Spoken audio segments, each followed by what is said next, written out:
हामीले के गर्यौं म्यानुअली चलायौं खाताहरु लेजर मेन्टेन गरेर हामीले चाहिँ स्थानीय तह सरकारहरुको हामीले चाहिँ के रे आर्थिक प्रशासन सञ्चालन गर्यौं तर अनि त्यसपछि के गर्यौं सूत्र भन्ने एउटा हामीले सफ्टवेयर डेभलप गर्यौं यसमा DFID को सहयोग छ बेलायती सरकारको र त्यो सूत्र भन्ने हामीले चाहिँ 3 वर्ष लगाएर त्यसको गर्यौं प्रयोग गर्दाखेरि केही समस्याहरु केही अक्षर भनौं न केही कमजोरी थिए थोरै पोर्टलहरुमा थिए भने अहिले हामी यति धेरै माथि आइसकेका छौं कि अब यो भित्र के रे बजेट छ लेखा छ राजस्व छ के छन् अब यो हामीले कति अटाएको छ भन्ने कुरा यही तपाईलाई हुन्छ अब यो सूत्र के हो भनेर म तपाईहरुसँग गइरहेन किन गइन भने सूत्र भनेको हाम्रो संघको जो पहिला युनिटरी गभर्नेन्समा एउटा वालेट हुन्छ नि हरेकको यो पालिकाको वालेट हो तपाईहरु आफ्नो पर्समा कहाँबाट प्राप्ति भयो आम्दानी कहाँ खर्च गरियो भनेर हामीले व्यक्तिले दिमाग राखे हुन्थ्यो नराखे पनि हुन्थ्यो भने यो के रे सरकारको थैली सरकारको कोष भनेको स्थानीय सरकारको कोष आज 761 प्रकारका कोषहरुको छुट्टा छुट्टै पर्स छन् तपाईहरु जहाँ कार्यरत गर्नुहुन्छ त्यसको छुट्टै पर्स भएकोले तपाईहरु पर्सको अपरेटर हो लेखाकर्मी हो त्यसो हुँदाखेरि यो पर्समा कहाँबाट पैसा प्राप्ति भयो कहाँ खर्च भयो केमा भयो कसरी भयो गर्न किन सकिएन भोलि मैले बेरुजु किन उलायो अख्तियारले किन प्रश्न उठायो भन्ने कुराहरु पनि जोडिने भएकाले यो पर्सको सदुपयोग गर्ने गरी हाम्रो क्षमता हाम्रो ल्याकत हाम्रो यो कन्फिडेन्स चाहिँ हामीले दिनुपर्छ त्यसो हुँदाखेरि यो सरकारको आफ्नै पर्स हो फेरि 761 सरकारका सबैका आफ्ना पर्स छन् तपाईहरु जहाँ पालिकामा बसेर काम गर्नुपर्छ तपाईको पर्स कसरी राम्रो बनाउने कसरी बलियो बनाउने कसरी चाहिँ त्यो गर्ने भन्ने कुरा सूत्रले चाहिँ सबै कुराहरु यसले जेनेरेट गरेको छ अब यसलाई म के भन्छु भने पहिला हामीले चाहिँ अहिले सूत्र केही पनि नहुँदाको अवस्थामा शून्य अवस्थामा हामी लेजर मेन्टेन गरेर गयौं अब अहिले हामी के छौं भने यसलाई धेरै एंगलबाट हेरिराखेका छौं यसले करिब नेपाल सरकारको टोटल बजेटको 22 देखि 25% पैसा आज स्थानीय तह सरकारहरुबाट हुन्छ यो 25% को औसतमा खर्च हुन्छ हेर्नुस् नेपाल सरकारको टोटल बजेट जति छ त्यसको 25% तपाईहरु जस्तै यस देशका 753 पालिकाहरुबाट खर्च गर्दा 25% हुने भएकाले यसलाई चाहिँ हामीले कम्बो मोडल भन्छौं के एकै ठाउँमा बसेर आरटीजीएस भन्छौं रियल टाइम ग्रोस सेटलमेन्ट भन्छौं के हामी भनेको के हो भनेदेखि 753 को डाटा हामीले स्थानीय सरकारको एकै ठाउँ बसेर कसले कहाँ कति प्रयोग गरेको छ कति बजेट छ कसरी बनायो कसरी खर्च गर्यो यी कुराहरु पनि हामीले चाहिँ एकै ठाउँ बसेर होलिस्टिक एप्रोचमा तपाईहरुलाई लाग्नु हो कि एउटा पालिका हामीले गरिरहेछौं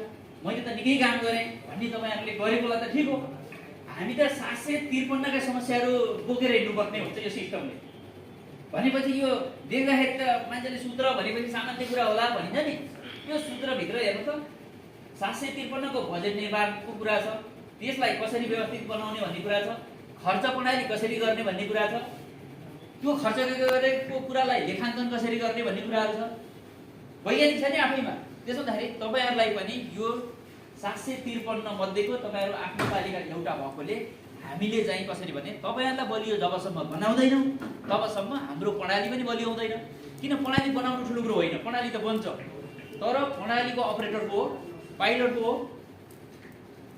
पालिका हो पालिकाका हामी को हौ त्यसका हामी एजेन्ट हौ पात्रहरु हौ त्यसो हुँदाखेरि हामी तपाईहरुसँग सबैको चाहिँ हाम्रो प्रणाली निर्माणमा होला नीति निर्माणमा होला नीति के रे अहिले अब नीति त आफ्नै हिसाबले पालिकाले आफ्नो कानुन र ऐनहरु बनाउँछन् तर छाता कानुनहरु संघीय सरकारले बनाएका नेपाल सरकारले बनाएका यो सूत्रसँग जोडेर अनि पालिका र हामीहरुको बीचमा एउटा कार्यवातावरण बनाउनको लागि यसले गर्ने भएकाले यसलाई हामीले कम्बो मोडल भन्छौं अनि हामीले विभिन्न खालका अहिले अब तपाईलाई थाहा छ पब्लिक फाइनान्शियल म्यानेजमेन्ट भन्छौं हामी संघमा अब हामी लोकल पीएफएम भन्दै छौं अहिले किनभने तपाईहरुको बजेट हेर्नुस् त वर्षमा कति छ हरेक पालिकाको लगभग मिनिमम अब तराईमा चाहिँ 80 करोड भन्दा तलको पालिका छैन होला अब त्यो भन्दा बढी कति अरबौंको बजेट भएका पालिकाहरु छन् त्यसो हुँदाखेरि यो राज्यको ट्रेजरीलाई कसरी बलियो बनाउने कसरी इन्टिग्रेटेड गर्ने कसरी पीएफएम सँग जोड्ने भनेर हामी चाहिँ लागिराखेका छौं अब यो तपाईहरु कान्छो सरकार भन्छौं कि हामी अहिले स्थानीय तहलाई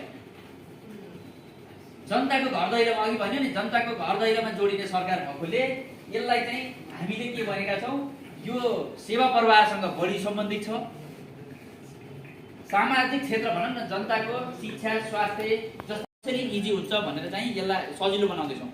अब हाम्रो शाखाले के गर्छ भन्दाखेरि हाम्रो शाखाले यो महालेखा नियन्त्रक कार्यालयले मलेरियामा बसेर तपाईँहरूलाई गर्ने काम हो, तपाईँहरूलाई सहजीकरण गर्ने हो, यसरी तालिम दिने हो। तपाईँहरूका गुनासा सुनेर हामीले अहिले हामीसँग व्हाट्सएप ग्रुप छ, भाइबर ग्रुप छ, अन्त पछाडि हामीले त्यो सिस्टमभित्र राखेका छौँ। यो हुँदाखेरि हामीले राजस्व कसरी प्राप्ति भएछ, सङ्घबाट प्राप्ति भएको राजस्व कसरी बाँडिन्छ, रोयल्टी कसरी प्राप्ति भएछ, कसरी बाँडिन्छ, यावत कुराहरू हामीले चाहिँ यो के अरे सूत्रभित्रबाट हामीले सबै कुरा तपाईँलाई सहजीकरण गर्न हामीले मलेरिकाबाट हामी 753 त्यति दिन बार समस्याहरू सुनेर हामी चाहिँ यसलाई चाहिँ तपाईँहरूलाई सहजीकरण गरिराखेको। अहिले हामी 76 सालमा आउँदाखेरि जम्मा 4-5वटा पोर्टलबाट स्टार्ट भएको सूत्र अहिले कति भयो हेर्नुहोस् त। उसबाट भएको सूत्र 5 वर्षमा लगभग हामी 5औं वर्ष पुरा गर्दै जाँदा सूत्र यति व्यापक भएको छ यसको कार्यक्षेत्र। यसले यहीँबाट हेर्नु त राजस्व सङ्कलन गर्छ, बजेट निर्माण गर्छ, विनियोजन गर्छ, लेखाङ्कन गर्छ, तलबीका कुराहरू आइरहेछन्, खरिदका कुराहरू आइरहेछन्, अनुगमन हामी उहीँबाट तपाईँले के काम गर्नुपर्छ भन्दा हामीले उहीँबाट कति हामीले काम के गर्नुपर्छ भन्दाखेरि पैसा कति खर्च गर्नुभएको छ भनेर हामीले अनुगमन गर्छौँ। हेल्प डेस्क बनाएर तपाईँहरूको गुनासोलाई चाहिँ हामीले उहीँबाट हेल्प डेस्क तपाईँहरूले यहीँबाट समस्या चाहिँ आफ्नो सूत्र सिस्टमबाट आफ्नो समस्यालाई चाहिँ राख्न सक्ने गरी बनाइदिएका छौँ। त्यस्तै गरेर अब बेरुजुको कुराहरू छ, धरौटीको कुराहरू छ, अब हामीलाई प्रतिवेदनको कुराहरू छ। अहिले हामी चाहिँ अब एउटा फिस्कल ट्रान्सफरमा पनि हामीले एउटा चाहिँ तपाईँहरूलाई वित्तीय हस्तान्तरण हामीले पठाउने पैसा पठाएर तर असार मसान्तभित्र यो पैसा तपाईँहरूले आफ्नो बाँकी रहेको पैसा फिर्ता नगरेको कुराहरूलाई पनि अब हामीले सिस्टमबाटै थपेर भए पनि यो वित्तीय हस्तान्तरणको गएको पैसा खर्च नभएको पैसा चाहिँ सँग फिर्ता गर्ने गरी हामीले प्रणालीहरू विकास गर्दैछौँ। मैले भन्न खोजेको के हो भने सूत्र हिजो झन्डै थिएन, स्थानीय तह सरकारै थिएन भने अहिले त धेरै ठुलो चेन्ज भइरहेको छ। त्यसो हुँदाखेरि अब योलाई यो प्रणालीलाई कसरी बोलाउने यो हामीले चाहिँ यहाँ ख्याल गर्नुपर्छ। अहिले यहाँ पनि एउटा कुरा अर्को पनि सर्वेक्षण गर्न मन लागेको है, सङ्घ सरकारबाट पालिकामा गएर काम गर्ने सर्वेक्षण मैले हात उठाउनु छ। सङ्घ सरकारमा हिजो हुनुहुन्थ्यो, अहिले चाहिँ त्यहाँ गएर काम गर्दाखेरि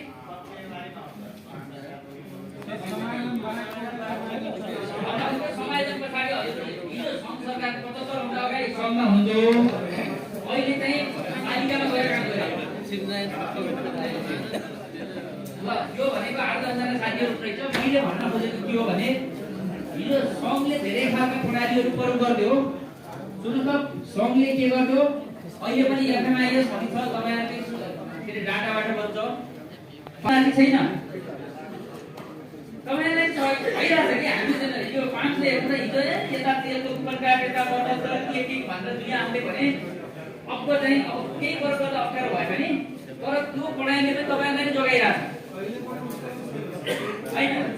यसका कुराहरू छन् तर भए पनि समस्या छ। तर के छ भने हिजोभन्दा अगाडि तपाईँहरूले केही न केही कन्ट्रोल गरेको छ, तपाईँहरूले बोल्नु पर्दैन कि प्रणालीले बोल्छ।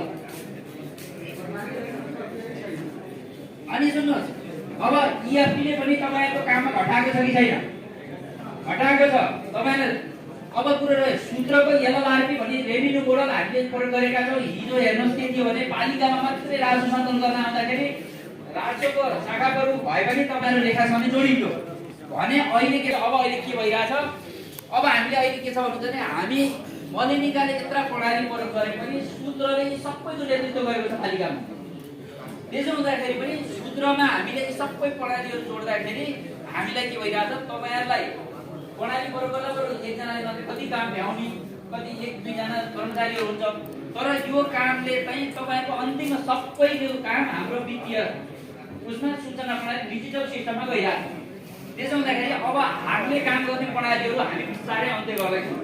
यो भनेको के हो भने कसैले डाटा मेटाउन सक्दैन। अघि सरले भन्नु नि कसैले सर्भर गर्न जाँदाखेरि कागज च्यातेर जाला, भोलि कुनै हराइदियो भन्दा म नहुँदाखेरि बिग्रियो सप्रियो भनेर अरूलाई दोष लाउला। अब के छ भने सबै कामहरू प्रणालीबाट गर्दा के हुन्छ भने हराउने च्यातिने यी सबै कुराहरू अन्त्य हुँदाखेरि तपाईँहरू जति सक्दो तालिमहरू लिएर यो डिजिटल सिस्टममा विश्वास गरेर डिजिटल सिस्टमको प्रयोग गर्नु। म चाहिँ कर्मचारी तपाईँहरू लेखाको साथीहरूलाई मेरो अनुरोध के छ भने दोष लाउनु त होला पाउनुहुन्छ, तपाईँले फलाना यसो गरेर उसो गरेर, तर लेखाको प्रमुख भइसकेपछि वित्तीय सुशासनमा यो प्रणाली प्रयोग गर्नु भने तपाईँ सधैँ सेफ हुन्छ। यदि प्रणाली प्रयोग नगरेर फलानाले युजर आइडी फलानालाई दिएँ, फलानाले मैले दिएर भयो, मैले ओटिपी अर्कैलाई दिएँ, यो सबै कुराहरू तपाईले आफूले मिसयुज गर्नु भने भोलि फेरि तपाईँ आफैलाई त्यहीबाट क्षति हुन्छ। प्रणालीको प्रयोग पनि गर्नुहोस्, प्रणालीको सेक्युरिटी पनि गर्नुहोस्। त्यसो हुँदाखेरि म आगामी दिनमा के छ भने तपाईँको तालिमहरू जति सक्दो पालिकाबाट लिनुहोस्। हामीले यसरी तपाईँलाई जानेका विषयहरूमा हामीले चाहिँ अप्ठ्यारा विषयहरूमा हामी पनि यो प्रणालीभित्र हामी हेल्पडेस्क राखेर सहयोग गरेका छौँ। तर प्रणालीलाई विश्वास गर्नु भएन, अनि त्यसरी चेकतिर रहर मान्नु हो, कागजपत्र बनाउँदाखेरि आफूले ध्यान दिनु भएन भने भोलि के हुन्छ भन्नुहुन्छ भने लेखा प्रमुख भएको मान्छे जहाँ गए पनि सरुवात त्यही हो, लेखामै हो। त्यसो हुँदाखेरि तपाईँहरू बलियो हुनु भनेको त्यो पालिका बलियो हुनु, त्यो सूत्र प्रणाली बलियो हुनु, त्यहाँका जनप्रतिनिधिले 5 वर्ष उनीहरू पहिलो वर्ष आउँछन् जान्दै जान्दैनन्, दोस्रो वर्ष आउँछन् अलिअलि बुझ्छन्, तेस्रो वर्ष आउँछन्, 14 वर्ष आएपछि अलिअलि गरे जस्तो गर्छन्, 5 वर्ष लाग्छ अब मेरो कार्यकाल सकियो भने आत्तिन्छन्। जनप्रतिनिधिलाई पनि पढ्नुहोस् है तपाईँहरूले। तर आफू बलियो भएर भन्नु भने यो सूत्र बलियो बनाउनलाई यत्र यो हामीले जुन सङ्घले बनाएका तपाईँहरूले सूत्रलाई नि बलियो बनाएर हामी जोड्दैछौँ, इन्टरफेस गराउँदैछौँ। यी प्रणालीहरूलाई हामीले चाहिँ बिस्तारै सबैलाई चाहिँ सूत्रसँग जोडेका छौँ। हिजो एलएमपिएस भन्ने माथि सङ्घमा थियो, अहिले यसमा जोडिया छ। अब हामीले तपाईँहरूलाई पछिल्लो अब यो हामी अस्ति भन्न त हामीले वैशाख वसान्तभित्र भनेको इटिडिएस पनि तपाईँलाई गाह्रो भयो कि भनेर धेरैतिरका पालिकाको साथीहरूको आउँछ। अब हामीले इटिडिएसलाई यसमा ल्याउने गरी हामी काम भइसकेको छ, लामो लाग्छ। अबको हप्ता 10 दिनमा हामीले चाहिँ यसलाई गरेर डेमो गरेर प्रयोग गरेर हामी चाहिँ इटिडिएस गरिदियो। तपाईँले 10% कामै घट्छ जस्तो लाग्छ लेखाएको। तपाईँहरूलाई इटिडिएस हामीले पालिका सङ्ग्रह पर्दैछ त इटिडिएस पहिल्यै थियो। अब हामीले चाहिँ स्थानीयलाई पनि इटिडिएसमा ल्याएर तपाईँहरूलाई चाहिँ सजिलो बनाउनु। तर तपाईँलाई म भन्छु चेक काट्नभन्दा EFT गर्न खोज्नु होला तपाईँहरूले। त्यसले तपाईँलाई तपाईँ भोलि जहिले जाँदा सेफ बनाउँछ। चेकबाट काट्दाखेरि जति समय खर्च हुन्छ समय पनि बचत हुन्छ। अब प्रणालीलाई विश्वास गर्न खोज्नु भएन। फेरि के छ भने अहिले मैले तपाईँलाई एउटा जिके जस्तो क्वेसन राखेँ, प्रणाली प्रयोग गर्न EFT लागु गर्न लेखाले चाह्यो भने लागु नहुने भन्ने विषय हुँदैन। ल मलाई चाहिँ यति कुरा चाहिँ तपाईँलाई भनेको एकातिर विरोध गर्नु होला, तर त्यो सुरुमा गर्नु छ। अब 753 पालिकामध्ये 749 मा EFT भइसक्यो भने अब फुल फेजमा जाने मात्रै कुरा हो। अब त हामीले मैले त्यो 4 वटा पनि लक गरिदिएँ। तपाईँले साथीलाई भने अघि धर्मजीको साथी हुनुहुन्छ, मैले तपाईँको के अरे एकाउन्ट लक छ हेर्नुहोस् अहिले EFT नगरेको कारणले तपाईँको एकाउन्ट लक छ। तपाईँको अहिले कार्यकारी नआएर तपाईँले गर्न पाउनु भएको छैन होइन। तपाईँको कार्यकारी आए पनि तपाईँले काम गर्नु भने मैले एकाउन्ट लक गरेको छु। अब हामी त त्यो रणनीतिमा छौँ। तपाईँहरूलाई हामीले के छ यो दबाब दिएको होइन, किनभने तपाईँलाई ससुल बनाउनु होला। फेरि हामीले पनि हाम्रो कुराहरू के छ गाउँमा बसेर हामीले के गर्नु पर्छ। तर तपाईँहरूलाई प्रणालीमा ल्याउनको लागि तपाईँहरूलाई जति सक्दो अहिले मधेस प्रदेशको चमत्कार गर्नुपर्छ। हाम्रो पवनजी अर्जुनजीहरूले आएर यहाँ पुरा धमका के अरे जिल्ला मोबाइल टिम बसेर काम गर्दाखेरि EFTमा हामी स्टार्टिङ गर्न सफल भएका छौँ। तर यो EFTलाई कसैले अझ फुल फेजमा जाने। अब हामी चाहिँ र म एउटा कुरो मेरो विनम्र अनुरोध के छ भने सरकारी खाताबाट 1 रुपैयाँ पनि खर्च हुन्छ भने अब चाहिँ फलानाले मेयरले यो भन्यो, कार्यकारीले यो भन्यो, अनि फलानाले लागू गर्नु भने लेखाले चाहेन भने लेखा नै के अरे कमजोरी हुन्छ। EFT लागू गर्नुमा अरूको दोष हुँदैन। यो कुरा चाहिँ ख्याल गर्नुहोस्। त्यसको लागि तालिम लिनुहोस्, पालिकाबाट बजेट राख्नुहोस्, आफूलाई चाहिँ EFT कसरी गर्नुहोस्, तपाईँको मोबाइल अपरेटरहरू साइडमा राख्नुहोस्। तर प्रणालीमा हिँडिनु भने त्यो मेयरले केही गर्न सक्नुहुन्न, अध्यक्षले केही गर्न सक्नुहुन्न। EFT पनि लागु हुन्छ, डिजिटल सिस्टममा नि जान्छ, सूत्र पनि बलियो हुन्छ। यो कुरा चाहिँ तपाईँलाई मैले एकदमै यो मध्य प्रदेशमा आएर बोल्यो भनेर अन्यथा नमान्नु होला। यदि तपाईँहरूलाई गर्नु भने हामी अब भट्टाभट लगाउँछ, किनभने अहिले अब आउँदो बजेटमा त अझ कडा आउँदैछ। जवाबदेहीको कानुन भनेर जोड्दैछन्, सङ्घले कानुन ल्याउँदैछ। त्यसो हुँदाखेरि प्रणाली प्रयोग गर्न तपाईँहरू एकदम क्षमता विकास चाहिँ गर्नु। यहाँ अहिले मैले भन्दाखेरि त लागु भइसक्नु भएको छ नि तपाईँहरू 80% भन्दा मैले 70 हेर्दाखेरि मधेसमा लागु नगरेकालाई मात्रै गाह्रो हो। कहीँ कर्मचारीको समस्या छ, म मान्छु। एउटै व्यक्ति 2-3 पालिका हेर्नु परेको अवस्था छ। त्यसो हुँदाखेरि तपाईँहरूले काम गर्नु, तपाईँको मेयर सर्वे गर्न सक्दैन, तपाईँलाई तपाईँको अध्यक्षले गर्न सक्दैन। खुसी भएको छु। पक्कै पनि तालिमबाट यहाँहरूले आफूले खोजेका कुराहरू, आफूले सोचेका कुराहरू र आफूलाई चाहिने ज्ञानहरू हासिल गर्नुभएको छ। यो सूत्र भन्ने कुरा चाहिँ कस्तो रहेको छ भने यो हाम्रो देश जब सङ्घीयतामा गयो अरू पाटोमा भन्दाखेरि पनि यो समन्वयको पाटो चाहिँ केन्द्र अथवा सङ्घदेखिको लिएर स्थानीय तहसम्म चाहिँ यसले हामीलाई चाहिँ एक आपसमा चाहिँ आबद्ध गरेर लगिरहेको छ। यहाँहरू बीच न हामीहरू सङ्घ भन्छौँ, न प्रदेश भन्छौँ, न स्थानीय भन्छौँ, सबैलाई हामीले यो सूत्रले एउटा उसमा बाँधेर राखेको छ। त्यस कारणले गर्दाखेरि यो सूत्र मार्फत चाहिँ अर्थात् यो सूत्रलाई चाहिँ हामीले एउटा महत्त्वपूर्ण यो समन्वयको रूपमा त्यसै गरी अब यो हाम्रो लेखाको हरेक पाटोमा चाहिँ यसको महत्त्वपूर्ण भूमिका रहेको यहाँहरूले अथवा हामीले पनि पुष्टि गरिराखेकै छौँ। अब यो तालिम एकदमै राम्रोसँग सफल रूपमा सम्पन्न गर्नुभएकोमा यो तालिमको लागि जुन जनशक्ति हामीलाई पठाइदिनु भयो, जसको चाहिँ अब हामीले धेरै कस्ट पनि बेहोरेका छैनौँ। तपाईँहरूलाई आउन जाने पनि यहाँहरूलाई नै लगाएका छौँ। हामीले जस्ट बिहानको खाना र खाजा मात्रै उपलब्ध गराउँदाखेरि पनि यहाँहरूको यत्रो सहभागिता रह्यो। त्यसै गरेर यहाँहरूले एकदमै प्रभावकारी रूपमा सक्रिय रूपमा सहभागी हुनुभयो। बिचमा यहाँहरूलाई आफ्नो भएको समस्याहरू यहाँ सुनाउनु भयो, साथीहरूलाई आफ्नो अनुभवहरू बताउनु भयो, छलफल गर्नुभयो, समाधानका पाटाहरू खोज्नुभयो। त्यसको लागि यहाँहरू सम्पूर्णलाई म एकदमै धन्यवाद दिन चाहन्छु। हाम्रो छोटो आमन्त्रणलाई स्वीकारेर पालिकाहरूले पनि यहाँ पठाइदिएको छ आफ्नो खर्च बेहोरेर। त्यसको लागि हरेक पालिकाप्रति म आभार व्यक्त गर्न चाहन्छु। हाम्रो प्रत्येक कामको लागि चाहिँ कोलेनिका, यहाँको धनुषा कोलेनिकाले हरपल रूपमा समन्वय गरेको छ, सहयोग गरेको छ। त्यसको लागि कोलेनिका प्रमुख लगायत सम्पूर्ण टिमलाई धन्यवाद दिन चाहन्छु। हामीहरू वहाँनिर काठमाडौँबाट आएर यहाँ हामीलाई खान बस्न सम्पूर्ण व्यवस्था गरिदिएको छ। हामीले पैसै तिरेर भए पनि हामीलाई सुविधाजनक तरिकाले यहाँ राखेकोमा यो धनुषाको यो स्वागत होटल होइन, वेलकम होटलको लागि पनि हामीहरू यसको टिमलाई पनि धन्यवाद दिन चाहन्छु। विशेष गरेर यहाँहरूको सबै समस्याहरू समाधान गर्ने हाम्रो टिम, यो प्रशिक्षक टिमलाई पनि मेरो आफ्नो तर्फबाट र मलिनिकाकै तर्फबाट पनि धेरै धेरै धन्यवाद दिन चाहन्छु। यसै गरी यहाँहरूको साथ सहयोग चाहिँ कायम भइरहोस् यति भन्दै यो अहिलेको यो 2 दिने यो तालिम चाहिँ अहिले समाप्त भएको म यहाँहरूलाई जानकारी गराउँदै मेरो दुई शब्दको मन्तव्य पनि यहीँ सकाउँछु। यहाँहरूको कार्यकाल एकदमै सफल रहोस्। आर्थिक वर्ष एकदम अन्तिममा आइरहेको छ। अघि हाम्रो यज्ञजीले भने जस्तै अन्तिम अवस्थामा चाहिँ अलिकति प्रेसर पर्ने गरेर काम अहिले नगर्नु होला। अहिलेबाट यहाँहरूले चाहिँ अलिक आफ्नो प्रभावकारी रूपमा कामहरू गर्दै जानुभयो भने सिस्टमलाई धेरै अलिकति पर्दैन, भनौँ न बोझ पर्दैन। त्यस कारणले गर्दाखेरि हाम्रो कामहरू पनि एकदमै छिटो छरितो चुस्त हुन जान्छ। यो भन्दै यहाँहरूको यो आर्थिक वर्ष सफल रहोस् भन्ने कामना पनि गर्न चाहन्छु। हस्, धन्यवाद।